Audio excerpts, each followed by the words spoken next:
So I saw a bit of a fuss over this video a while ago. The trouble with saying... Whoop. And I have to admit, I'm a smidge curious. We have exactly 10 minutes of high-quality content right here.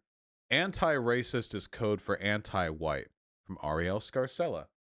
Now, that anti-racist is code for anti-white. That's an interesting phrase right there. I feel like I've heard it before, that it's in some way associated with some political movement. You know, I'm a little light on the details, but anyway, people keep talking about this video, and I put it off for a bit, in large part because Arielle Scarcella is now the definition of irrelevant. Ever since she did that awful "I'm coming out as a conservative" video, every metric for her has completely and utterly flatlined, just dead in the water. And to this point, the only videos she makes that get anything even approximating decent viewership are the weird clickbait lesbian thumbnail ones. Hold on, can we... Yep, there we go. Lesbian sex. Slower means more orgasms. Here's proof. And she's got, like, her thigh up, you know. Lesbian sex. How to ride a lesbian. It's got, like, 500,000 views. I've said this before, and I'll say it again. It's just a guess on my part. I don't think lesbians are the one watching this video about two girls teaching you how to ride each other. That's my just a personal opinion of mine. I do not think that it is lesbians watching this. I think that it is teenage boys. So politically, she is pretty irrelevant. But I have to admit, even I'm surprised by the whole anti-racist code word for anti-white thing. So let's see. Let's run here. The trouble with saying it's okay to be white, of course, there's a article on this. White nationalism or neo-Nazism isn't the same as saying it's okay to be white. Everyone knows these days that it is not enough to simply be not racist. You have to actively be anti-racist. I didn't know what that meant, so I had to look it up. Also, you might notice that there's no ads on this video because YouTube demonetized me yet again because they hate me. So if you... Wah. Oh my god, dude. I am so tired of conservatives crying about this every single time. Most political videos get demonetized, okay? First of all, this video's title is a neo-Nazi slogan, so this is as good a candidate for a video being demonetized as I have ever seen. Additionally, about half of my videos are demonetized. Like, this happens all the time. The most recent video that I put out is demonetized. It happens all the time. They complain. Steven Crowder does this all the time too. He just whines and whines and whines about it. Oh my god, chill. You want to go and support me and see other content that has never been posted on this YouTube. Nope. Juxtaposition here of the two different sides of this argument. So this is the Smithsonian, by the way. So for those of you who don't know, it is a reliable source. I think it's a not-for-profit, government-owned series of museums and such across the country. They are the ones that... Wait. What? She doesn't know? What the... The Smithsonian's, I think they're like a museum. Wait, what? Wrote this article or posted this article. Being anti-racist. To create an equal society, we must commit to making unbiased choices and being anti-racist in all aspects of our lives. Okay, they still didn't say what it was, but let's see if they say here. Race does not biologically exist. How can you be racist? Okay, I'm sure they're going to tell us. I'm sure they're going to... Wait. So because they're saying race doesn't biologically exist, her follow-up is, then how can you even be racist? What? Tell us, yet how we identify with race is so powerful, it influences our experiences, shapes our lives. In a society that privileges white people and whiteness, racist ideas are considered normal throughout media, culture, social systems, and institutions. Historically, racist views justified the unfair treatment of oppression of people of color. Yes, absolutely, in the past. I also looked this up. They always do. The conservative line for that every single time, you know? Yeah, racism exists. Yeah. You know, like, it used to at least. Yeah, you know, like, in the past.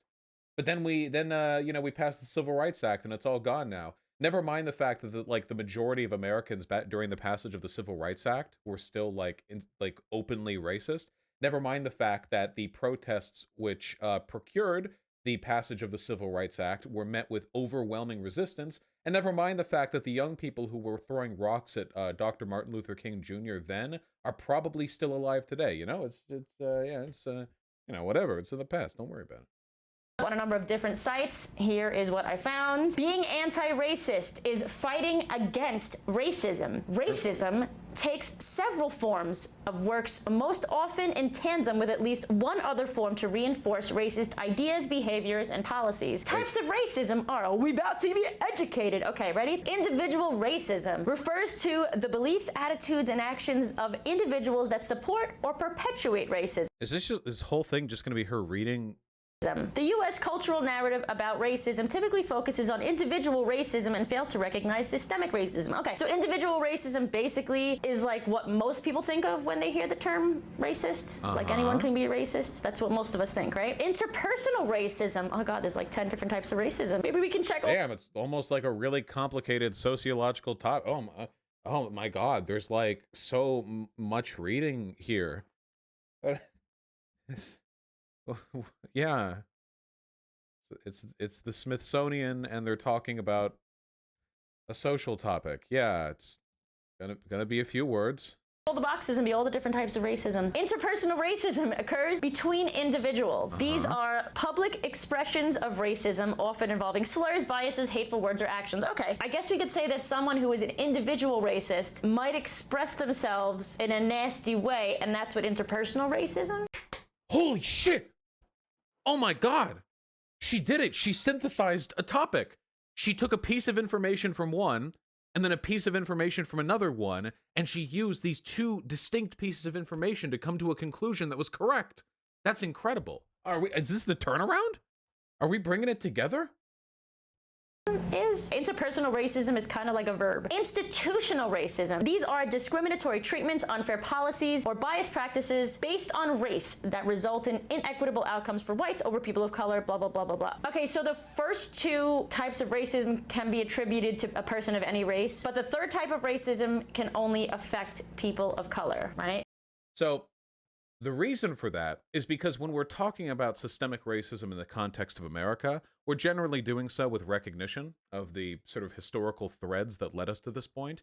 And yeah, those historical threads are pretty much entirely reinforcing systemic bias for white people and against non-white people. Not 100%. There are some devastating forms of systemic racism white people experience, like we can't say the N-word, you know, which pretty much equal to everything else combined that black people... No, this is a joke. I can't tell anymore with the clipping. Stop. No, it's a joke. Stop. So there are probably some like edge issues where systemically white people get like treated a little worse, but these are like edge issues. I mean, these are way past left field. But in the vast majority of cases, it's generally like a pro-white, anti-non-white type thing.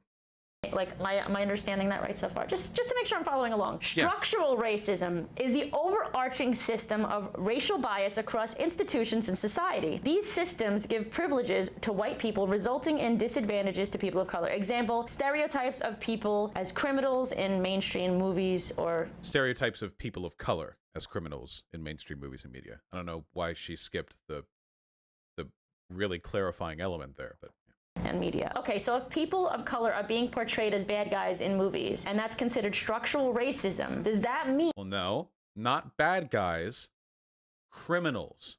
It's a big difference between those two. Very, very big difference. I have never in my life heard people complain about black people being portrayed as villains in movies and TV. I've never once heard a complaint about that. I think people love villains. Like, storytelling-wise, people love villains. Like, villains are cool, you know? But criminals aren't just... Well, first of all, you can be a criminal and not a villain. There are plenty of sympathetic criminals. Like, I don't know, Jesse Pinkman in Breaking Bad. But it's more along the lines of... You know what? Actually, we can use Breaking Bad as an example, okay? This is perfect. We can actually really quickly use Breaking Bad as an example. Now, I love Breaking Bad. I genuinely do. I really, really, really, really... Oh my God, I do. It's probably my favorite live-action TV show. Nobody complains that the portrayal of Gus is racist. Nobody does that. Gus is a black guy. He's basically the most powerful antagonist that Walt faces over the entirety of the series. Nobody complains that his portrayal is racist. Everybody loves Gus. He's amazing, and nobody denies it. One thing that I have seen people complain about a little bit in Breaking Bad is that because the show focuses on the drug trade, particularly he's Latino, what the fuck? You can be black and Latino. That's not mutually exclusive. But because the show focuses on a drug trade close to the border, almost all of the like Mexican or Latin American characters in Breaking Bad are in some way associated with the cartel. Certainly they're the ones that get the most screen time.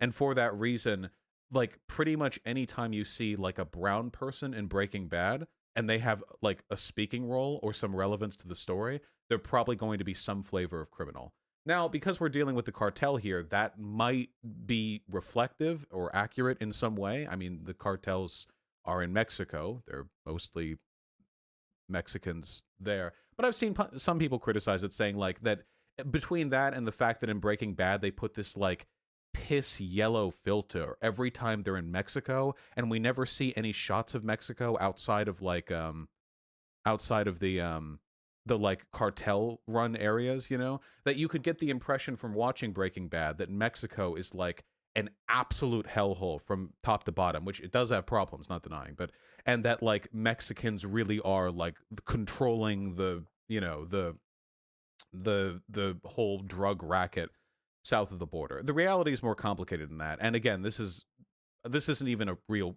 criticism I'm levying. It's just something that I've heard, but I can understand, for example, how if I were Mexican watching Breaking Bad and seeing how the present my demographic is in that piece of media and the roles that we take, I can see maybe it would be a little frustrating, a little bit.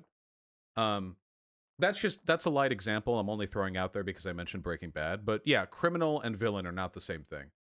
It's structural homophobia when we see the constant like gay boy best friend in every movie, like, and he's super. Yes. Wait, hold on. Wait, Arielle Scarcella. Yes. That actually is pretty homophobic. The fact that gay people are constantly relegated to being the bitchy friend of the like girl. Yeah. Feminine and everything. All jokes aside though, this has come from a government-funded website and it's made its way into the educational system. Wait, you haven't even disagreed with anything that's been said. Wait, I like how she's trying to portray this as though this is like crazy and bad, but not only has she not criticized it, the rhetorical questions that she asks have been correct. It's getting a lot of praise and a lot of pushback. I recently found an article written by a teacher who expressed the importance. So who is this person? This is Gothix, I assume, since it said featuring Gothix here. Hold on, I just want to see.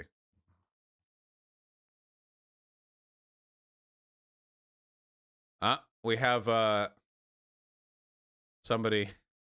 This looks like the quartering format. In defense of Candace Owens, allies are causing more problems.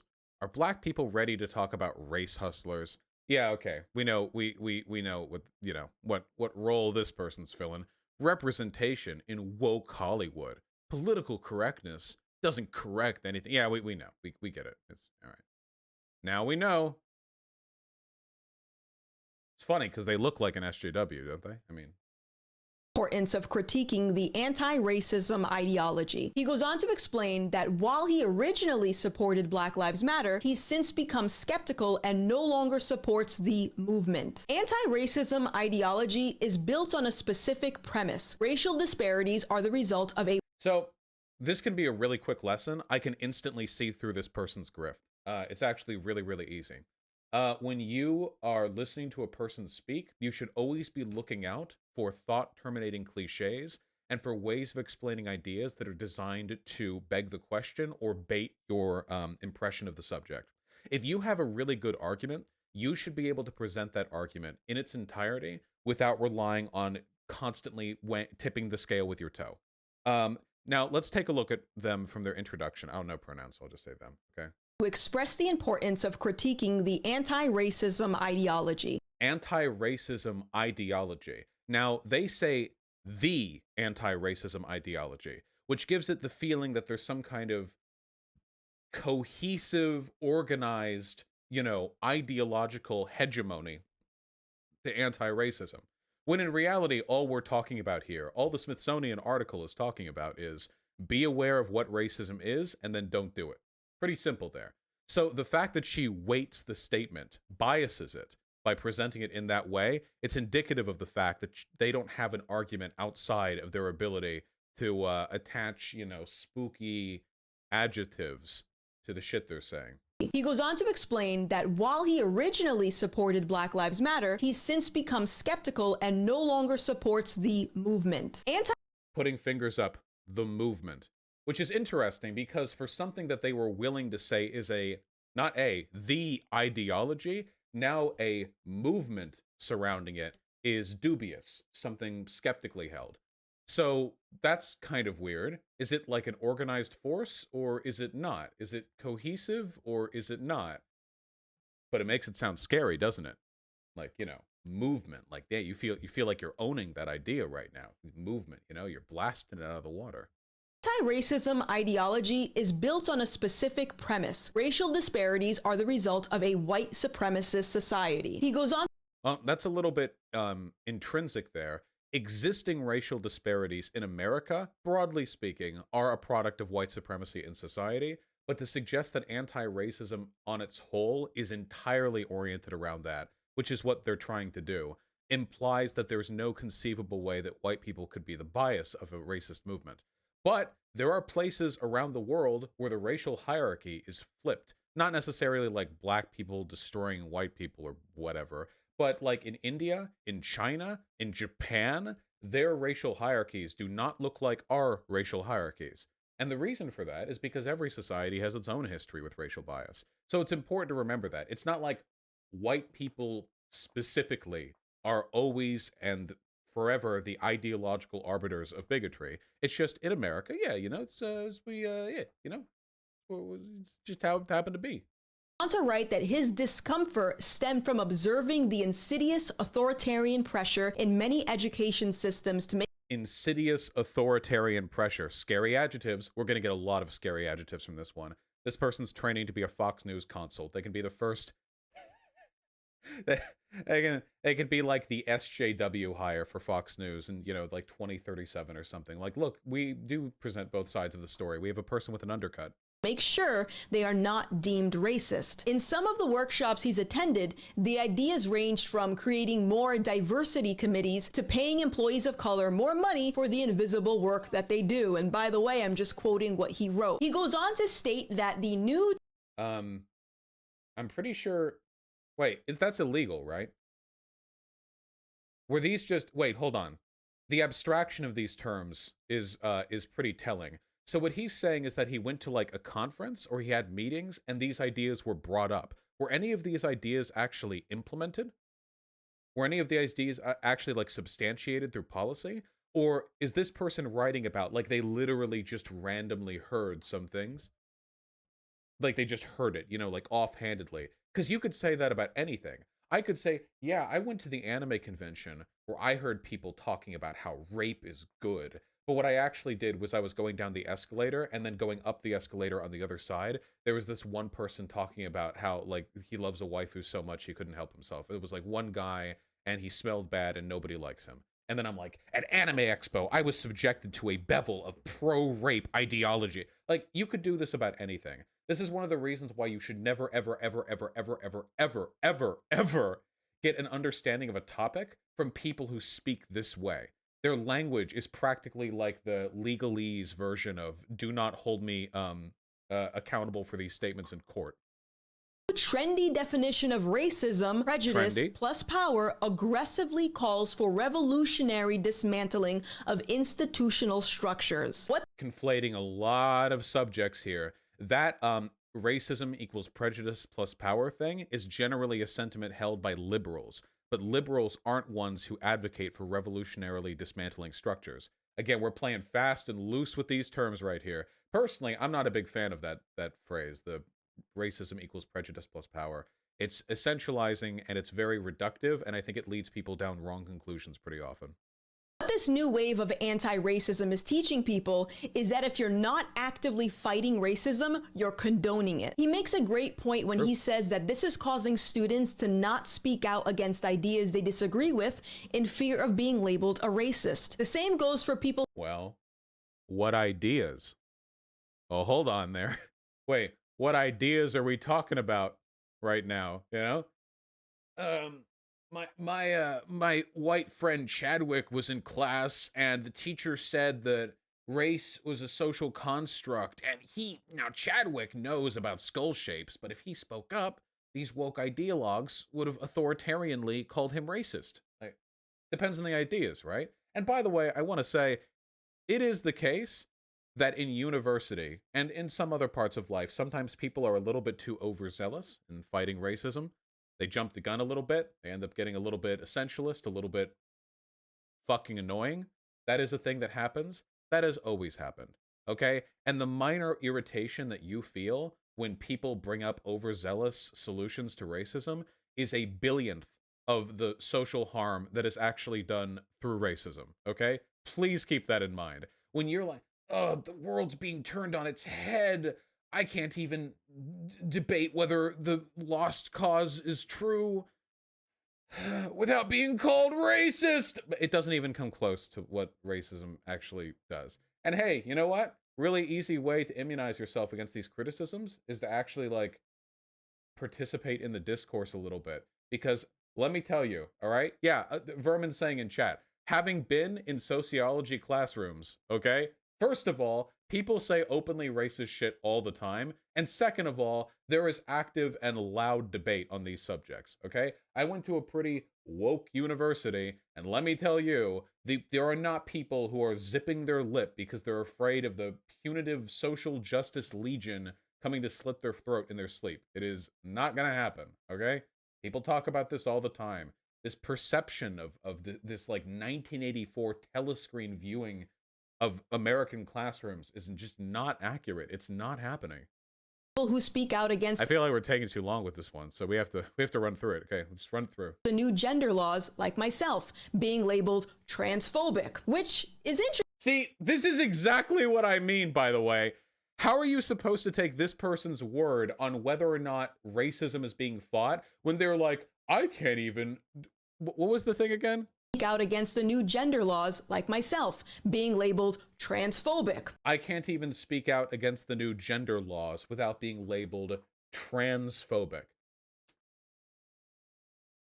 Does this seem like a person who's presenting these ideas in fair criticism? Like, there are elements of this law that I'm concerned with. No. This person almost certainly is transphobic. Actually, hold on. We'll just, I wonder if they've spoken about trans issues on their channel before. Only 34 videos. No, maybe not. Damn it. They probably don't have a video with that kind of title. Oh my god. Tom McDonald fake woke reaction? I didn't even see this. Oh. This white guy's like, yeah, white people have it hard. Yeah, blacks are the real racists. And Gothix over here was like, holy shit, fire. Holy shit, fire. Oh my god. Okay. Now, do we have anything about trans people here? I know what this person's opinions are. I just wanted to see if I can... Yeah. Which is interesting to me because inflating labels for the sake of shutting down someone who disagrees with you is... Who's shutting down? What are we talking about shutting down? Wait, has anything in this video mentioned anybody or anything shutting down anyone else or anything? No? It's just being brought out of nowhere? They could say this about anything, like, and murdering a person for disagreeing with you is really not okay. Like, all right, I didn't know we were talking about that. Inevitably going to create more division and hate. Who wouldn't develop some type of... Hey, I didn't know we're a big fan of Biden's Build Back Better plan, you know? This person, they just want some bipartisan, being brought together on the issues. That's what they're here for. Resentment towards another human being after being accused of something so insidious. Right, okay, this is a huge idea because... Notice, by the way, this person had their little slot. They didn't say a single thing worthwhile. They brought up an anecdote from one person and with no cred or backing, and then misrepresented the scant few ideas that they had the time to discuss. A very worthwhile contribution to the discourse. All ideas should be critiqued and questioned, right? Nobody is above that. We've gotten to a... Oh, wait, hold on. I've been given their Twitter account. You are incredibly naive if you believe the vaccine passports are just about keeping people healthy. You're even more naive if you think it'll stop at vaccine passports. Open yo damn eyes. There we go. But if I blind scroll through their Twitter, I might find like porn or something. So I'm just going to look at it while the camera's on me. Let's see. Do we have anything else really good here? Retweeting a bunch of conservative people complaining about society. We really do live in a society. Apparently, they're a live streamer on Twitch. They're a Twitch live stream. Oh my God. Do you think I could get a conversation with them? That'd be good, wouldn't it? Hold on. Look, they're live streaming here.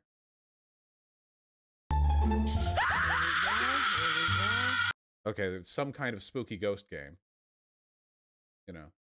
So I don't know about the spooky ghost game, but if they live stream, you know, maybe they'd be amicable. Let me be clear. I don't take sides. Cancel culture is a dangerous, totalitarian trend that I'm devoted towards fighting. Oh, retweeting Lauren Chen. That's nice.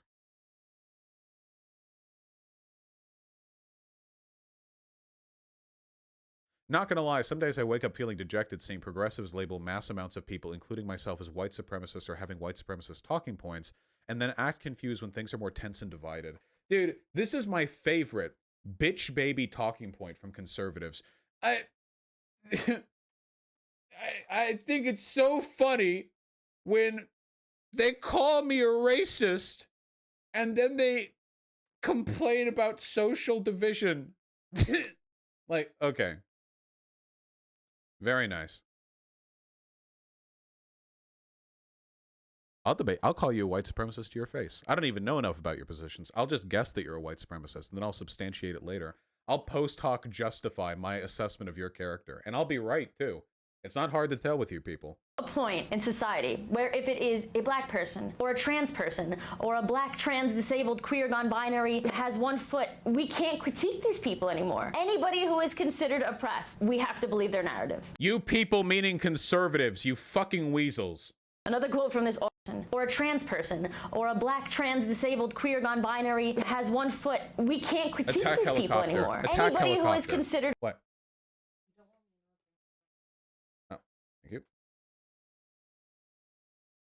Oh, yeah, I saw. Thank you.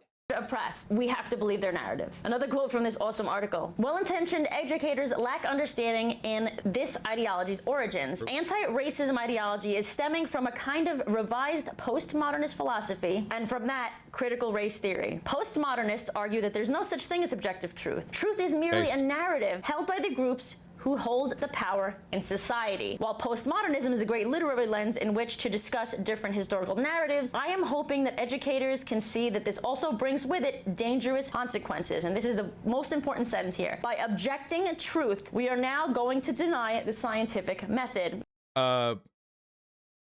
No. Wait. Is this Rem the Bath Boy? I see that postmodernism has been misrepresented yet again. Well, I guess this is Rem. Oh my God. Okay, so the postmodernist belief that oh my God. Okay, hold on. Look, it's as simple as this. Okay, what does truth mean? Like, unironically, what does truth mean? Like, what does that actually mean? So we have a kind of truth called empiricism, which is the belief that things that are true are things that can be measurably tested. They respond to physical stimuli, they exist in the real world. But when people talk about truth, they're usually talking about truth beyond that. We're usually talking, in large part, about truth that is aligned in some way with not values which are descriptive but normative. So, is it the truth that murder is wrong? Well, murder is illegal by its definition, and legality, in this case, tends to be a codification of morality. But what is truth? And when is truth a matter of perspective? The postmodernist narrative is that truth is fractal, it's divisive, it's not something that any one individual can lay entire claim to, and that different groups have held different truths that they use to reinforce their power. It's like a Foucault thing, you know, power and knowledge both recursively create one another. That's the argument from postmodernists. Now, this is not an anti-empiricism take. postmodernists don't go around saying, ah, I seem to be walking on my feet, but maybe I'm not. Maybe I'm actually underwater and I need to swim up. And this is the last moment of my life as my brain, I swim, and then they just like waggle their arms. That's not postmodernism doesn't mean an abandonment of empiricism. It's just a way of, I'll give you a Marxian example. Marx was a modernist. Marx believed that history could be described through class struggle, that historical materialism was the lens through which we could best understand human society and its development. Essentially, that people who have different things fight over those things, and those conflicts are the incendiary forces that drive forward society. Now, I agree with that perspective, but I don't think it describes everything. I don't think it describes the entirety of the human experience. I think it would be ridiculous to say that the entirety of the human experience, and I think everything, could be described simply through class conflict. Class conflict is a useful lens of analysis, but I don't think it's total. I don't think it's holistic. So I'm a postmodernist in that respect, because I think that it is one of numerous methodologies, truths, that you can use to better analyze the world. Again, this isn't anti-empiricism. Okay, sorry. We're not going to... we can only get into this so much. I'm not a philosopher. My favorite part of this article is when he talks about how, everybody in his teaching staff is so proud of being anti-racist, yet they make these new rules for young black men and women who are constantly late to class because, the stereotype is that black people can't be on time. How did we get here? I would say the same. Wait, what? Wait, I didn't follow that. Wait, is she saying these teachers made it a policy that if you're black, you can show up to class later? I don't believe that for a moment. I don't believe that for a single nanosecond of my life. I don't believe that. This is probably, I'll tell you what this is.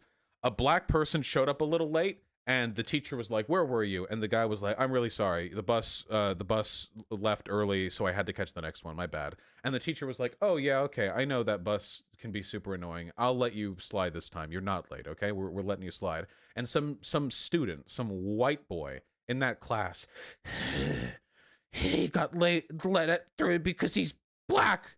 If I had done that, I would have been labeled tardy. And then we get this. I don't know how else to interpret this. This is ridiculous. For the hashtag It's Okay to Be Straight, I constantly see how many people are identifying as non-binary and queer and all these other genders. When queer isn't a gender. What? Aren't you supposed to be a lesbian, Arielle Scarcella? Aren't you supposed to be the one Trump voting lesbian? Queer isn't a gender. they are not same-sex attracted or experiencing gender dysphoria. Most of them are just dressing differently, want to express themselves differently, are in between the idea of masculine and feminine. In the grand scheme, is it okay to be straight? Yeah, obviously. Is it okay to be white? Yeah, obviously. Hello. These are all things that we cannot control. So this right here, I don't know how far along she is on like the alt-right pipeline on a personal level, but this right here is what white supremacists will try to do. So the phrase, "it's okay to be white," is pretty exclusively associated with white nationalists. Those are the groups that use it. You can bitch and moan that semantically there's nothing wrong with the statement, and it's true. Semantically speaking, that is the case. There's nothing wrong with being born a white person. But people like Arielle Scarcella recognize that we need to pull double duty here. We need a term that galvanizes and draws support from white supremacists, or not galvanizes, sorry, that prompts, that provokes white supremacists. But we also need it to be a term that normies don't consider problematic. So "it's okay to be white" does a perfect job with that because it's semantically correct. There's nothing wrong with being white, but rhetorically, it's used exclusively by racists. And she's playing the job now where she downplays it. It wouldn't surprise me at all if she was a white supremacist, because this is exactly the type of shit they pull. Not to mention the title of this damn video. Control and do not make us better or less of a person. But let's see what the far left has to say about this, shall we? Let's see what the crazy far left has to say with this neo-Nazi slogan. The trouble with saying it's okay to be white. Of course, there's a fucking article on this. Okay, so yeah, of course it is. It's an extremely well-known racist term. Of course there's an article on this decades-old, well-established neo-Nazi slogan that's been used by dozens of prominent organizations and individuals associated with Nazi. Of course there's an article. And the article she found from 2018. Couldn't even find it like a relatively new one as a way of making her point that lefties can't stop talking about it. Of course, there's a fucking article on this. There's an article on everything. So a bunch of posters apparently were printed out and put on university campuses. He said the posters were a protest of racial discriminatory ideology taught at the university. He said many... Hold on. The student said that. When you say he said, you make it sound like the person writing the article is the one saying it. The student is the one who said that. The person who printed out the posters. Professors explicitly teach in their courses that it is not okay to be white. Nope. Nobody, no professor anywhere, I guess maybe there are aberrations, but is teaching that it's not okay to be white. What they actually heard is it's not okay to be racist. But what racists hear when they hear it's not okay to be racist is it's not okay to be white. They even came up with a slogan to express their discontent. Anti-racist is a code word for anti-white. When racists, white racists in this case, hear that they can't be racist anymore, they think that they're being discriminated against. This has happened time and time again in American society. They were talking about how white people were soon going to be the next slaves while discussing slavery abolition. To be perfectly clear, when black people in America were literally in chains, the idea that they should be perhaps not in chains but still second-class citizens was one which was met with the response, we're going to be the slaves next. Racists are the biggest piss babies in the universe. There is no group of people on Earth that are more delighted to assume victimhood. It's okay to be white appears to be a literal or denotive message, but when we read it in context against the backdrop of institutional Eurocentrism and current anti-racist political movements like Black Lives Matter, we can see that it is far from benign. This is probably why there's been an uprise in things like hashtag it's okay to be white. Or can we just simply admit that it's freedom of speech and also freedom of interpretation? Okay. So first of all, this is another line they like to pull as well. The reason you've been seeing more racism lately is because people are overreacting to all the SJWs. I mean, that's a really old one. You know who else used that line? I'm not joking here. The actual Nazi Party. They did that too. The reason why we have to do all this stuff is because of how our society has been victimized by the degenerate Jewish Bolsheviks in the Weimar Republic. It may seem like we're going off our nutter, but no, this is the final, this is the final straw. We've been pushed to this point. Bigots and hateful people always do this. They do this every single time. They will blame other people for what they do every single time. Without a doubt, every single time. They never assume responsibility for their own actions. I've said this before too. This is one of the nice things about communists. Communists may be radical, but if you ask them to defend what they believe, they'll defend it on its own premises. If you ask a communist, like, why are you a communist? You won't hear them say, it's capitalism made me this way. No, they'll give you, they may be dumb as fuck, as many online lefties are, but they'll at least stand on their own 2 feet and they'll give you a defense of their ideas on their own merits, rather than blaming some other group for them. If you choose to interpret a simple statement such as all lives matter as a jab at black people, that's on you. But I mean, it was deliberately created in response to Black Lives Matter. I don't know. I don't know what else it's, but it's just a coincidence the term came around at that time and was used by people who were anti-BLM. It's, just a wacky coincidence, people. I think it's healthy to automatically assume simple statements are malintentioned unless you want to constantly view yourself as a victim. This should go without saying, but white national... Coming from the 2 people who have spent the entire video whining that white people are getting taught that it's not okay to be white in universities and that cancel culture anti-racist mobs are bringing them to heel. or neo-Nazism isn't the same as saying it's okay to be white. Furthermore, I can't change the fact that I was born with this skin color, so it doesn't make me special in that regard. That said, if you find your skin color special enough to celebrate it, that's fine. You do you. But remember to keep that same energy, meaning if you're proud of your blackness, other people should be allowed to celebrate their color as well, including white people. So again, these two people are playing the stooge role for Nazis so well here. And I assume they're doing it on purpose, probably because it makes them more money. But they're playing the stooge role so incredibly well. So Black Pride is like celebrating the history of anti-slavery and anti-racism and not being second-class citizens anymore for the most part. Asian Pride is usually about a broader celebration of the history of Asian American immigrants in this country. White Pride every time is a hate rally, okay? Sorry. You can be mad about it. You can cry yourself to death if you want. White Pride rallies every single time end up being hate rallies. They are led and organized and attended by white supremacists or people who are openly associated with neo-Nazi movements. Now, you can assume two things from that. One, a cosmically unfathomable coincidence that happens to be the movement that so consistently attracts hateful people, or that there might be some difference, some categorical distinction between white pride, as it's understood, and other groups' pride. But hey, folks, throwing you for a loop here, we actually have something called non-racist white pride. We actually have that in America. Have you heard of it? It's called Irish pride, or German pride, or Spanish pride, or Polish pride, or Italian pride.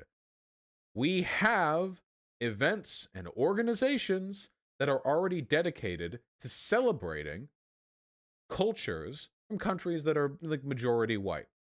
We have our Oktoberfest, we have our this and that, and nobody complains about these groups. Nobody does. The only reason Black Pride is called Black Pride is because when we brought slaves over across the Atlantic, we destroyed their national heritage, and none of the slaves even fucking knew where they came from eventually.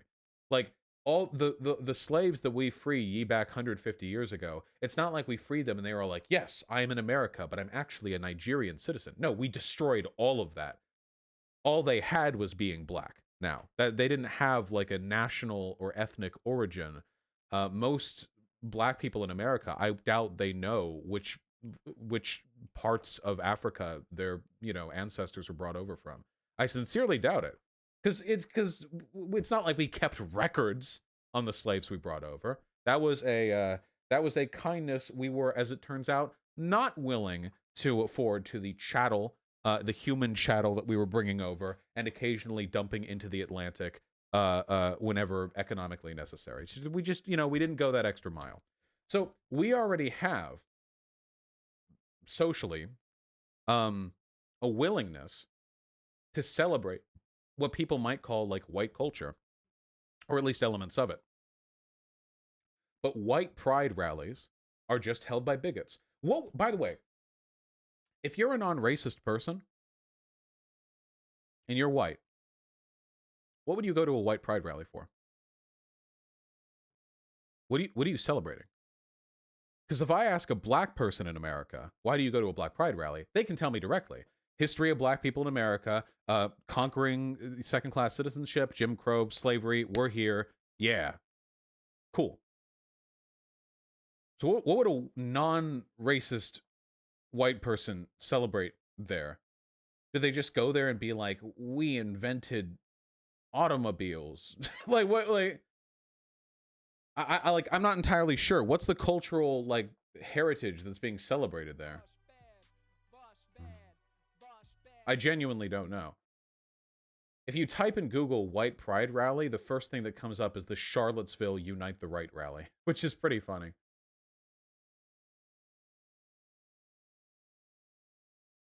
Yeah, we can look. I mean, it's just some people proud, it's just the same as anything else. White pride worldwide. This dude's just proud to be white. Look at him. This is cool. We got another one of the runic flags over there. Just Yeah, we got the runic flag, the same one that was used at the CPAC. You know, got Confederate flags. Ooh, a lot of Nazi flags over there. Some Confederate. There's the literal Nazi flag. You know, it's great. It's you know, some white pride. You know, we're just being white boys, being proud of being white boys. Nothing big here. Nothing especially. This guy, you know, this guy's he was just waving out to a friend. You know, he's like, "Hello, Jeff." You know, just caught him at a bad moment there. Nothing to worry about. Fighting for a better tomorrow. Well, that's good. You know, look at that. We're all getting around together. You know, just celebrating authentic traditional American clothing. What? Like, come on. All right, we can pretend all we want. Let's finish up this damn video. Compare it to people saying that I'm proud to be gay. I don't think that's actually comparable. Obviously, we are saying we are proud to be gay, but what we actually mean when we say that, we are proud to be ourselves and living our truth openly. We are not proud of the simple fact that we exist and did not choose this. People don't need to come out as black or white in the same way you need to come out as LGBT. Oh. She's actually like kind of close to the point here. Gay pride rallies aren't just I am proud to be gay. It's finally we can be in public, you know? It's I'm not ashamed to be gay. But nobody is ever made ashamed to be white. So why would a white pride rally be necessary? A black pride rally is about we're not ashamed to be black. We made it. Well, you know, we're making it. But what is a white pride rally? What obstacle are white pride rallies celebrating? Well, actually, there is an obstacle. Most of the people at white pride rallies are celebrating white people's impending triumph over a Zionist influence, you know? That's their line, so maybe there's that. At least some people. Some people are obvious. Consumer culture helps build rebels. Identity is a big part of branding campaigns, diffusing politics of new social movements into commercial demands for representation, inclusion, diversity, and tolerance. Obviously, like we know that already. Consumerism also preaches an ethnic of non-conformity. An ethnic of non-conformity. You pre-record this, Arielle. Come on. At least I misspeak live. Nonconformists are never She's not even going to go back and correct it. Does she even know? Did she even notice? satisfied with the status quo, continually seeking new ways to subvert it. Here's the best part. Therefore, to be a rebel, to transgress and subvert the perceived status quo, is the dominant popular mode of identity. And this is the conservatism is the new counterculture narrative, by the way. Actually, fighting racism makes you part of the establishment because big corporations put out statements saying Black Lives Matter. So you're basically like the billionaire class now if you're anti-racist. Actually, now racists are the counterculture. And if being anything other than being white and cis and straight, people are going to figure out how to do it because people are hating on cis, straight, white people these days. Now, nope. Okay, maybe like on Twitter, but in the real world with real policy, no, it's just not happening. I'm sorry. Now on Twitter, I will admit this. On Twitter, white people are a persecuted minority. Yep, I'll defend it. Every single day, some tweet on Twitter goes viral with 250,000 likes, and it's something like "white people really be like this," and it's like a picture of a poop. Okay, I'll say it. Okay, Twitter is the reverse racist hellhole that these people are afraid of. But the real world with real policy, where people are really affected by real things, not the case. I think I understand how we got here. Let me know what you think, though. I think it's obvious that we need to learn to separate intellectual conversations. All right, stop. I have something funnier to say than whatever she can say. One thing that you have to remember is if you're on Twitter and you ever want to be a bigot, all you have to do is add white to the beginning of it and you're totally fine, okay? If you say something like, gays really be like this, you're canceled. If you say white gays really be like this, you can to the moon, okay? People will love you for it, all right? Same with white women, by the way. All those like pretty sexist memes, like this is what white women are like, and it's like here's my Crocs and my mocha or what. If it just said woman, they'd be canceled. But white women, pretty soon it's going to be white trans people, by the way. That's going to be the next one. I'm telling you, I'm guaranteeing, I'm putting money down, okay? Bigots are going to express their transphobia by playing off of lefties' willingness to be bigoted towards white people, okay? They're going to be like, white trans people really trying to get away with this outfit? And they're going to post, I don't know, a white trans person in a bad outfit, and it will be identical to the mockery of trans people, but lefties will get behind it because it's like anti-white. All right? I'm calling it. I'm calling it right here. When that shit starts to happen, you tell them Vaush sent you from ground zero. Okay? Isn't this why Mayo-side jokes are super cringe? Well, that and a million other reasons. Prepare for your billionth cancellation for this take. Don't cancel me. I'm not anti-trans. These motherfuckers are going to be anti-trans, okay? Why do lefties do that? Because lefties are all white, and they're ashamed of it, so they project by calling everyone else white. You know that whole thing, I'm so sorry I'm white, and then the person holds the gun to their head, and they're like, some crimes can never be forgotten, but that person's also white, you know? That's lefty Twitter right there. That's the whole zeitgeist. So... I'm telling you, though, it's gonna happen, and I'll be ready for it, okay? I'll be ready with my video. I'm gonna pre-record that video, okay? When some Groiper accounts start doing that and start getting tens of thousands of likes, I'm ready.